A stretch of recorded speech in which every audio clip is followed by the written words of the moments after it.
Assalamualaikum warahmatullahi wabarakatuh. Halo teman-teman, perkenalkan nama saya Rohina, kelas RA2 Prodi PGSD.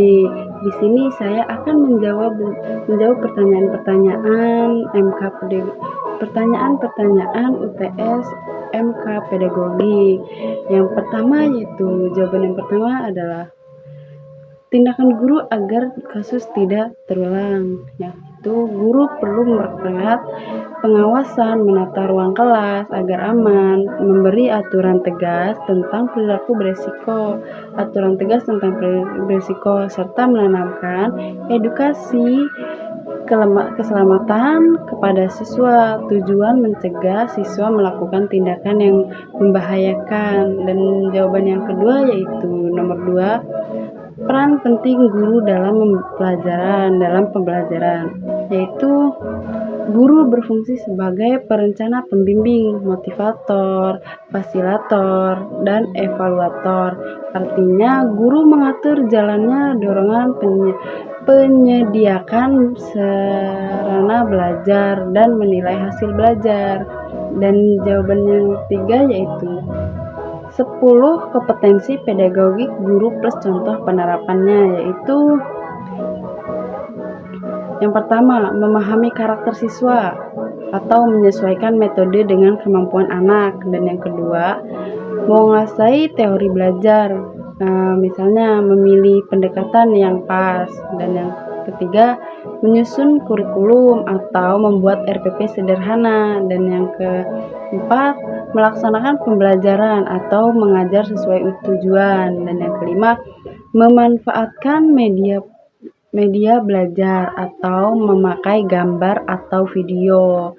Dan yang kelima, mendorong kreativitas siswa, memberi aktivitas eksploratif. Dan yang keenam, melakukan evaluasi, membuat teks atau penilaian proyek. Yang ketujuh, yang ke-8 itu memberi umpan balik atau penyampaian hasil belajar.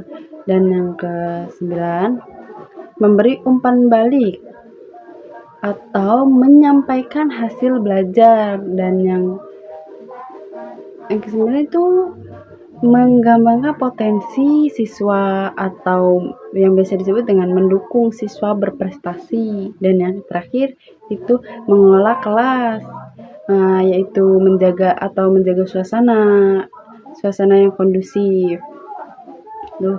Dan jawaban yang nomor 4-nya yaitu pengalaman menerima alat pendidikan non material, contohnya menerima nasihat dari guru ketika melakukan kesalahan, atau dampaknya membuat lebih sadar, disiplin, dan memperbaiki perilaku, atau menerima penghargaan saat berprestasi yang menumbuhkan motivasi belajar.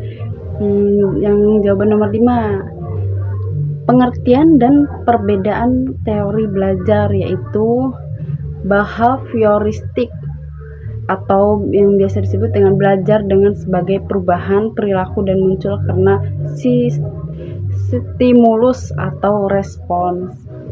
Dan contoh yang kedua yaitu kognitif, belajar menjadi melalui proses berpikir, memahami, dan mengolah informasi.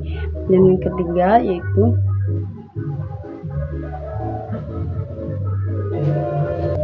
contoh yang kelima yaitu konstruktivistik atau biasa disebut dengan belajar terbentuk ketika siswa membangun sendiri pengetahuan melalui pengalaman. Perbedaannya yaitu behavioristik fokus pada perilaku yang tampak atau yang kognitif itu menanamkan proses mental, sedangkan konstruktivistik menonjolkan pengalaman langsung membangun pengetahuan.